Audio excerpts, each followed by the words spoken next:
নতুন প্রেমে পড়েছো, তাই না? কাজ করতে গিয়ে সেই প্রিয় মানুষটাকে ভাবতেছো, হয়তোবা মনে মনে তাকে নিয়ে কল্পনা করতেছো। খাবার খাইতে গিয়ে মুসকি মুসকি হাসতেছো।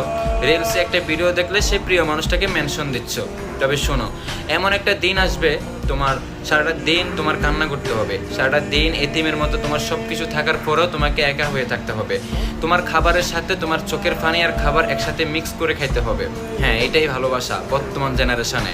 তোমরা যারা চেহারা দেখে প্রেমে পড়ো, চেহারা দেখে রিলেশনে ঝরো, চেহারা দেখে একজনের সাথে আরেকজন সম্পর্ক গভীর করো, শোনো, মায়াবী একটা চেহারার ভিতরে কিন্তু ভয়ঙ্কর একটা রূপ থাকতে পারে।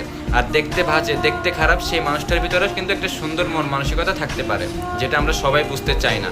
তাই বলতেছি, যারা বর্তমানে ভালো লাগায় আসক্ত হয়ে আছো, ওই ভালো লাগা আসক্ত থেকে নিজেকে খুব দ্রুত রিমুভ করো। যদি পারো ভালোবাসায় আসক্ত হও, যেটার শেষ অধ্যায় কেবলমাত্র 3 কবুলের পূর্ণতা।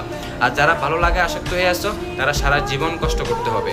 মনে রাখবা, ভালোবাসা আর ভালো লাগা দুইটার ভিতরে কিন্তু অনেকটা পার্থক্য আছে, যেটা আমরা সবাই বুঝতে চাই না।